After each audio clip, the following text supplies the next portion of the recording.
আসসালামু আলাইকুম, BD sports টিভিতে আপনাকে স্বাগতম। শ্রীলঙ্কার বিপক্ষে ম্যাচ জয় তানজিম সাকিবকে নিয়ে যা বললেন মেহেদী মিরাজ। বিস্তারিত জানতে ভিডিওটি না টেনে সম্পূর্ণ দেখুন। কলম্বোর প্রেমাদাসা স্টেডিয়ামে সিরিজের দ্বিতীয় ওয়ানডে ম্যাচে আজ টসে জিতে ব্যাটিং বেছে নেন বাংলাদেশ দলের অধিনায়ক মেহেদী মিরাজ। ব্যাটিংটাও শুরু করতে পারেনি ভালো বাংলাদেশ। দলীয় 10 স্পর্শ করতেই বিদায় নেন ওপেনার তানজিদ তামিম। এরপর 63 রানের জুটি করে ভালোই ইঙ্গিত দেন পারভেজ হোসেন ইমন ও নাজমুল হোসেন শান্ত। ইমন 50 তুলে নিলেও 19 বলে 14 রান করে বিদায় নেন নাজমুল শান্ত। এরপর তাহিদ হৃদয় ও ইমন মিলে আরেকটি জুটি করার চেষ্টা করেন। এটিও বেশি দূর এগোতে পারেনি, কারণ 50-র পর ইনিংস বড় করতে পারেননি পারভেজ ইমন। লঙ্কান স্পিনার ওয়ানিন্দু হাসারাঙ্গার বলে বোল্ড হয়ে ব্যক্তিগত 67 রান করে প্যাভিলিয়নের পথ ধরে নেয় ব্যাটার। পাঁচে নামা মেহেদী মিরাজও ব্যর্থ করেছেন 10 রান। তবে বিপর্যয়ের হাল ধরেছেন শামীম ও হৃদয়, কিন্তু তারাও জুটি বড় করতে পারেননি। শামীম ভালো শুরুর ইঙ্গিত দিল, 22 রান করে আটকে প্যাভিলিয়নের পথ ধরেন। এতে শেষ দিকে সাকিব নিজেই কাঁধে তুলে নেন বাংলাদেশের ব্যাটিং লাইন আপ।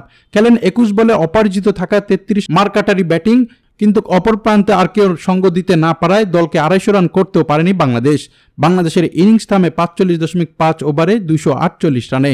জবাবে 249 রানের টার্গেট নিয়ে ব্যাটিং করতে নেমে দলীয় 100 রানের আগে 4 উইকেট হারায় লঙ্কান বাহিনী। দলের হয়ে কুশল ম্যান্ডিস করেন 31 বলে 56 রান। এছাড়া কামিন্দো ম্যান্ডিস 51 বলে 33 রান করে আউট হন তানভীর ইসলামের শিকার হয়ে। পরে নিয়মিত বিরতিতে উইকেট হারাতে থাকে লঙ্কা বাহিনী।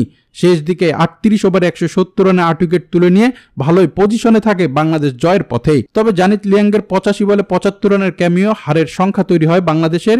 শেষ 9 বলে 18 রানের দরকার হলে মোস্তাফিজ স্বীকার করেন জানিত লিয়াংকে। এতে শেষ উইকেট তানজিম সাকিবে তুলে নিয়ে 16 রানের জয় পায় বাংলাদেশ।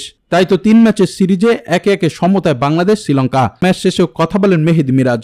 তিনি বলেন, তানজিম সাকিব আজকে দুর্দান্ত করেছে ব্যাট এবং বল হাতে।